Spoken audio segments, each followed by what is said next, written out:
Folheto 2. Roma, o coração do nosso mundo. Folheto 2. Nada de conclave até agora, nem de velório. Hoje, às 16 horas, irei até a Basílica de São Pedro velar o Santo Padre morto. Recebi o convite de um amigo padre, recém-transferido do Rio de Janeiro para a Secretaria do Estado do Vaticano. Entrarei por uma porta lateral, por onde entram os funcionários, mas isso é assunto para amanhã. Porque ainda não fui, só vou mais tarde, fiquem tranquilos. Irei fotografar para que vocês entrem ainda mais no clima. PS. Enquanto escrevo essas primeiras linhas, aqui do terraço do hotel, alguns sinos repicam. 10 vezes. São 10 da manhã em Roma, 5 da manhã no Brasil. Antes de tudo, uma caminhada. Antes de ir até a Basílica de São Pedro, o destino óbvio e mais desejado, tenho por costume andar por outras ruas, como que guardando o melhor pedaço de bolo para o final. Acho que aprendi isso com São José Maria Escrivá, que ao chegar em Roma pela primeira vez, não foi direto à Basílica, por mortificação. Começamos pela Piazza del Popolo. Por isso, desci até a Piazza del Popolo para entender Roma a partir dali. Acompanhem, é importante. No extremo norte do centro histórico de Roma está a Piazza del Popolo. Quem chega por ali, vindo do parque, da Villa Borghese, se depara com uma praça larga, simétrica, dominada por um obelisco egípcio e vigiada de cada lado por duas igrejas quase idênticas, Santa Maria dei Miracoli e Santa Maria em Monte Santo. Eu chamo de igrejas gêmeas. Já assisti muitas missas ali. O Tridente Romano.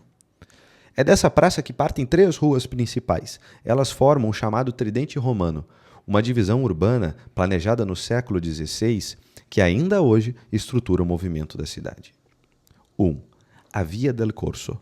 Por acaso, onde estou hospedado dessa vez. Segue linha reta até a Piazza Venezia. É a via mais movimentada. Comércio, turistas, edifícios históricos, barulho. 2. A Via del Babuino. À direita, leva até a Piazza de Espanha. O melhor lugar para as mulheres consumistas. Dior, Prada, etc. Todas essas lojas estão por ali.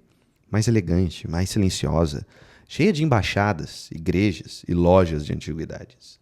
3. A Via de Ripetta. À esquerda, acompanha a curva do Rio Tibre.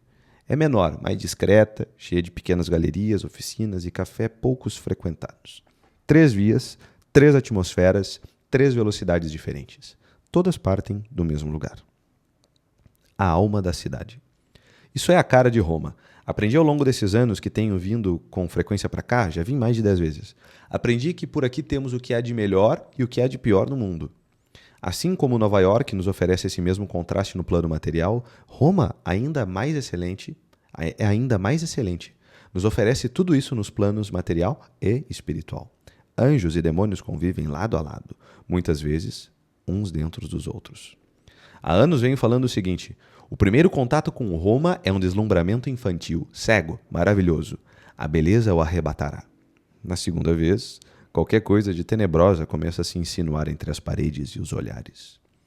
Na terceira vez que se vem a Roma, é necessário ter muita fé para seguir amando a cidade eterna.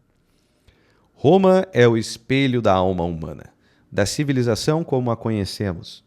Encerra toda a grandeza e todo o horror, toda a esperança e todo o cinismo. Por isso a amo. Por isso me é tão familiar. Roma. Os caminhos começam a se abrir. Perdoe-me pela digressão, voltemos. Essa estrutura simples, 3 caminhos saindo de um mesmo ponto, é um bom modo de começar a entender Roma. Mas não apenas Roma. Via del Corso. O caminho direto. Se tomamos a Via del Corso, encontraremos uma Roma mais direta, menos contemplativa. A via é reta, longa, ladeada por palácios, igrejas discretas e vitrines modernas. É possível ir caminhando sem perder o eixo, e talvez por isso tantos escolham esse caminho. No meio da via, do lado esquerdo, está a igreja San Marcello al Corso, com sua imagem milagrosa do crucificado, intacta após um incêndio do século XVI. Poucos param. É uma igreja fácil de passar sem notar. Mais adiante, a Via del Corso desemboca na Piazza Venezia, de onde se vê o monumento a Vittorio Emanuele II. Branco, maciço, quase desproporcional.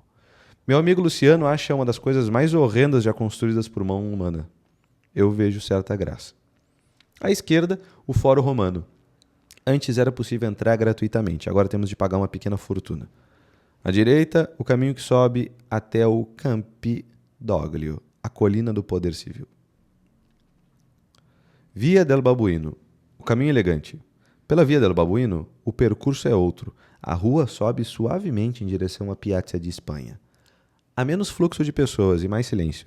Nessa via estão a igreja de Sant'Anasio, o Hotel de Roussier, galerias de arte, livrarias e algumas das lojas mais antigas da cidade. Em um cruzamento estreito, quase imperceptível, está a Fontana del Babuino, de onde a rua tira seu nome. A fonte é modesta, adornada por uma escultura de figura estranha e desproporcional, um babuíno, como passaram a chamá-lo. A caminhada termina na Piazza di Espanha, talvez uma das mais fotografadas da cidade, onde está a famosa escadaria da Trinità dei Monti. No topo, a igreja, embaixo, a Fontana della Barcaccia, de Bernini, pai e filho. Bonito, não tem como dizer que não é bonito. Via di Ripetta, o caminho discreto.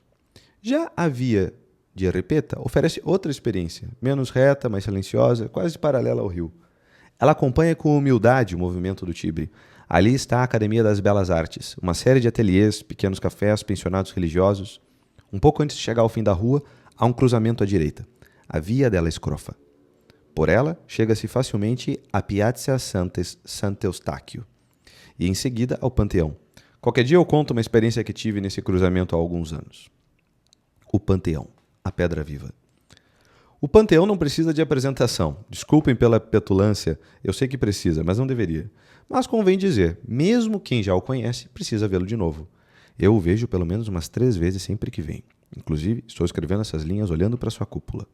De fora, é só uma massa de pedra escura e pesada. Por dentro, tudo muda. A luz entra pelo óculo aberto no centro da cúpula. Não há vitrais, nem ícones, nem ouro. O espaço se explica sozinho. A matemática da arquitetura fala com clareza. Lá dentro, é fácil entender por que a igreja ao longo dos séculos não o destruiu, apenas o converteu, e levou as placas de bronze que o revestiam para derreter e fazer o baldaquino da basílica. San Luigi dei Francesi, o silêncio da pintura. Ao sair do Panteão, dobrando à esquerda e caminhando alguns minutos, chega-se à igreja de San Luigi dei Francesi. Lá estão 3 pinturas de Caravaggio: a Vocação, a Inspiração e o Martírio de São Mateus. Poucos quadros explicam tanto com tão pouco. Ano passado quase nos expulsaram da igreja, porque o Joalisson resolveu filmar tudo. Pelo visto não podia, mas é melhor pedir desculpa do que autorização, em algumas circunstâncias. Antes do conclave, é preciso caminhar. Por que eu estou insistindo tanto na disposição espacial da cidade? Por que eu não estou analisando as obras de arte ou as igrejas, ou simplesmente falando sobre o perfil dos cardeais que podem vir a ser papas? Por que eu quero que vocês entrem no clima? Antes de especulações artísticas ou políticas, eu queria que vocês fossem cidadãos de Roma, que aprendessem a andar por aqui, que não se intimidassem com a capital do mundo e do império. Acreditem, pisar em Roma é estar orientado, e estar orientado é como um remédio para a alma. É estar orientado. Leia mais uma vez. É estar orientado. Em tudo, eu diria. Parece exagero, talvez seja, mas cada vez menos eu apostaria nisso. Roma, o coração do nosso mundo. O mundo tem seus centros e suas periferias. Roma é o centro do nosso mundo, o coração desse mundo. Conhecer os ventrículos e os átrios, as artérias e as veias, nutrir-se com esse sangue novo e eterno. É um remédio espiritual, eu diria. Poesia? Certamente. Poesia. Uma breve oração. Que tal? Não se acostumem. Pensei no seguinte, pode ser que eu me arrependa e essa seja a última. Pensei no seguinte, compartilhar com vocês alguns pontos de meditação para fazer oração. Coisas que eu uso ou usei ao longo da vida, mas organizados, conforme o tempo litúrgico em questão. Que acham? Vale a leitura de qualquer modo. Os que quiserem ir um pouco além podem utilizar os pontos em sequências para fazer a oração. Um pouco, 10 minutos, 30 minutos, não mais. Como funciona? Separei as meditações e reflexões em 3 pontos. Leia o primeiro, medite em silêncio. Leia o segundo, medite em silêncio. Leia o terceiro, medite em silêncio. Tome nota, caso queira, de propósitos, ideias, perturbações que te ocorram. Tente não ficar tagarelando bobagens por dentro. Tome posse do teu espírito e da tua voz interna e tente falar apenas com Deus e ouvi-lo. Tente. 1 hora, hoje ou daqui 10 anos, você conseguirá. Eu te garanto. Eis o texto. Escrevi parte agora, Copiei parte de coisas que tenho escrito ao longo dos últimos 20 anos, das minhas meditações pessoais. Vai, começa aí. Meu Senhor e meu Deus, creio firmemente que estás aqui, que me vês, que me ouves. Adoro-te com profunda reverência. Peço-te o perdão dos meus pecados. Minha Mãe Imaculada, São José, meu Pai e Senhor, intercedei por mim. Quando a esperança se dissolve. 2 discípulos de Jesus iam no mesmo dia para uma aldeia distante de Jerusalém, 60 estádios. Lucas 24, versículo 13. Caminhavam para Emaús. Tinham sido discípulos fiéis, talvez dos 72 enviados a pregar. Voltavam agora calados, cabisbaixos. Depois da tarde escura de Sexta-feira Santa, perderam o ânimo.